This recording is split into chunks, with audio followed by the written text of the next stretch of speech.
We talked about Rolling Stone Magazine's top 500 albums of all time, and today we're going to hit my top 25 favorite albums. Let's count them down.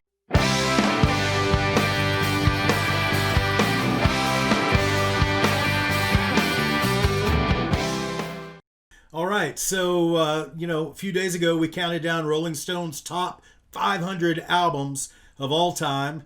I read through it. I read it out loud to you. It was like the most beautiful bedtime story countdown you've ever heard.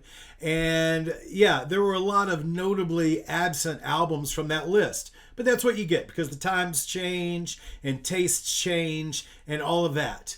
And as I was thinking about it, I was like, okay, so what are my top 5? What are my top 10? And suddenly I was like, okay, I'll put my top 10 together.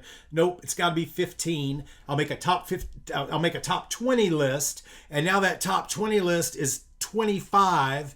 And this is just kind of writing them down top of my head over the last 24 hours or so. So this is ever changing, but I thought it was a good starting point for the conversation. So without further ado, my top 25 albums in my world as of today. Like today. What's today? October 15th? Today. Number 25 is a very special pick, and that's because it could be anything. Basically, I've got my top 24, and then I've got 25 through 10,000. So it really doesn't matter what I put at top 25, except I didn't have any album by this artist in my whole top range. And I also need to tell you some rules that I played by. But I didn't have anything from U2 in my top 24. And I really love the band. If you've ever seen them live, you might blow them off if you haven't seen them live. But a U2 live concert is amazing. And I've been fortunate enough to see them a whole lot of times, particularly on the 360 tour.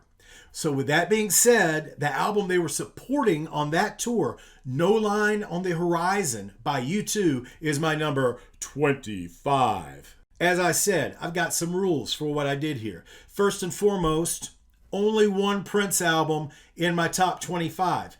You and I both know that I would probably have like 5 Prince albums in my top 25. But I thought, nope, I'm going to limit it to one album from Prince and likewise all other artists. There are a few of them that I probably could have picked 2 or 3 other albums and swapped it out because I love them so much. And I know you've got your favorites too. Led Zeppelin, yep, 2 or 3. Rolling Stones, surprise, surprise, both of those bands happened to make my list. So that was it. Rule number 1, only one album per artist. Rule number 2, I didn't include any greatest hits packages. I thought that was real cheap what Rolling Stone did, including so many greatest hits packages, because that's an easy way to just say, okay, here's the top 30 greatest albums. It's all these greatest hits packages with all these amazing artists, number 1 songs. That's cheap, man. You can't count those. Back to my countdown. Number 24, easily an album that I've heard probably more than almost anything else on this list. Still comes in at number 24, Madman Across the Water by Elton John. This album has Tiny Dancer on it, Levon. The lead track, Madman Across the Water, is such a special song to me. The lyrics, I love the imagery that Elton paints in a lot of the songs on this record, and just love this album. Number 24. Sometimes it's higher, rarely, never is it lower than number 24. Number 23, The Suburbs by Arcade Fire. Love this album. Listened to it a lot. Got to see this tour when they were at the height of their success, I feel like. I mean, this is the one that got them the Grammy. I really wish they would have just stopped right after this album.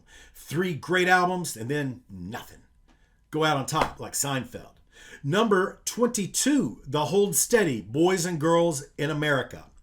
I love The Hold Steady. I love Craig Finn, and his lyrics are amazing to me on his 3 solo albums. I think he's got 3 solo albums. On all the Hold Steady albums. One night, Craig Finn put his arm around me. We had done 2 shows together over the course of a year or 2. We would do more later. And Craig put his arm around me and said, we're standing in one of the top 10 rock clubs in America. And we were standing in my venue, and that made me feel really great. So thanks, Craig Finn. You are number 22 on my list. Number 21, one of the most amazing small club live shows I've ever seen.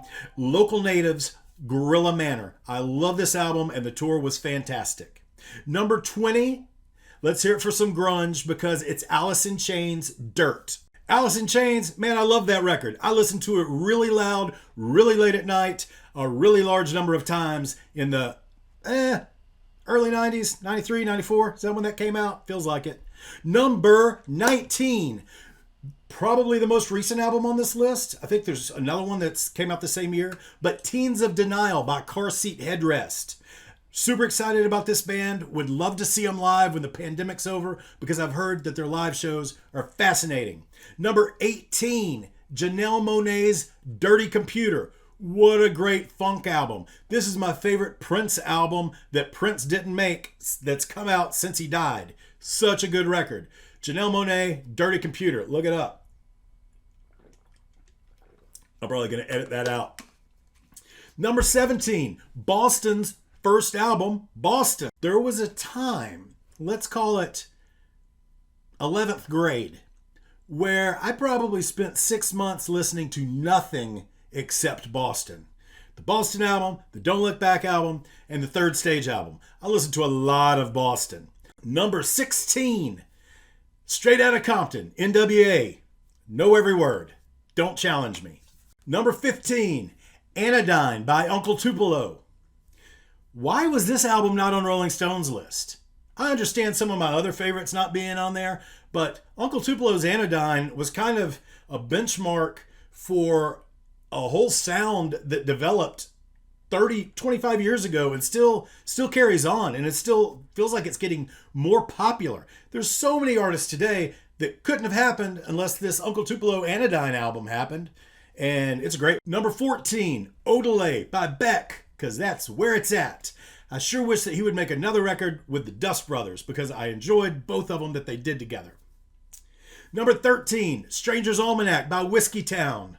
Just another one of those that caught me at the right time. You know, it was like Uncle Tupelo happened, and then Whiskey Town happened right around the time that Wilco and Sunvolt were happening, and that was kind of what I was into at that time. Old 97s and Slobberbone and acts like that were coming around. Loved that time. Number 12, Paul's Boutique by the Beastie Boys. Maybe you got to see my review of the Beastie Boys Bonnaroo performance. It was a awesome performance. I got a little link to it right there, and you should check it out. You can at least hear me talk about how amazing it was. I love the Beastie Boys. I love the Paul's Boutique album, and I think that's also Dust Brothers that did the Beck album that I was talking about. Next up, number 11. Number 11, In Utero, Nirvana. I like this one better than Nevermind. I feel like it's got more layers. I feel like it's a little bit darker. It's a little less, I don't want to say pop, but a little less 3-minute songs that were a lot of what Bleach and Nevermind felt like to me. This just feels darker, deeper, longer, harder. Number 10, the album that the entire time I was growing up, this was known as the biggest selling album of all time, Pink Floyd, Dark Side of the Moon. Number 10, Pink Floyd, Dark Side of the Moon. I mean, this wasn't even in the top 25 on Rolling Stone, and this sucker's still on the charts, I think. It's been out for 45 years. What album sold more than Dark Side of the Moon? I don't know. I'd have to look it up. But Thriller sold a lot of albums, and that's my number 9, Michael Jackson's Thriller. Got it for Easter 19... Don't worry about it. I got it for Easter. Thriller, Michael Jackson. Ever heard of it? Number 8, Appetite for Destruction, Guns N' Roses. Number 7, Houses of the Holy, Led Zeppelin. Could have probably been another album, but Houses of the Holy, I feel like start to finish, just the level of songs on that one are incredible. I'll tell you what it wasn't going to be. It wasn't going to be Coda, and it wasn't going to be Presence or In Through the Outdoor, and it probably wasn't going to be 3, but it might have been Physical Graffiti or 1 or 4. Doubtful that it would be 2, but today it's Houses of the Holy. Number 6, The Beatles' Abbey Road, which pretty much stays my favorite Beatles album. I don't think it changes up too much. There were There were times it was Sergeant Pepper. There were times that it may have been Revolver, but Abbey Road I feel like is a solid pick for me. Number 5, I feel bad because I named my restaurant after one of their albums that was my favorite for the longest time. I tell people all the time that Some Girls is probably my favorite. But today, Exile on Main Street. I mean, you can't go wrong. That's an excellent Rolling Stones album, and that is my number 5 album, Rolling Stones Exile. Number 4, let's hear it for GBV, Guided by Voices, B1000. Album means so much to me. I know every moment of it, just like I do most of these in the top. But man, I got a feeling most people don't listen to Guided by Voices, and I love Guided by Voices. Number 3, OK Computer, Radiohead. Number 2, it could have been anything from Purple Rain, Around the World in a Day, Under the Cherry Moon soundtrack, Parade, Sign of the Times, and it might be after I listen to more and more of the Sign of the Times album that just got remastered.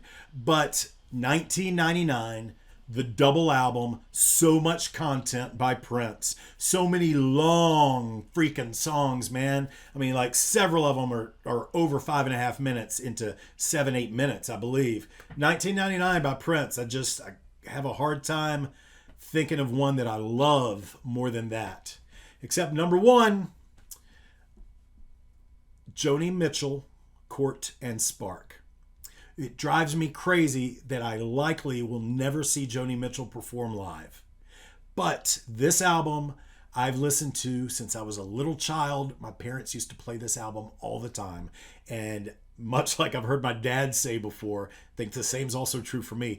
I own this on every format, like cassette and album and CD, and I've downloaded it. I bought it on vinyl again. I had the old one. Now I've got it since it's on 180 gram vinyl. Joni Mitchell, Court and Spark. That is my jam. Thanks for listening to my top 25. If you want to tell me your top 25, if you're brave enough and take this challenge, give me your top 25, or else, drop me your top 1 or 2. This is my list as of today. It's likely to change. These are the things we talk about. And I know you want to hear me talk more and more and more and more because what we're trying to do is, just establish a relationship here. And we could do that when you watch more of my videos and subscribe to my channel. So check out what's about to play next. I think you might like it. You love live music, don't you?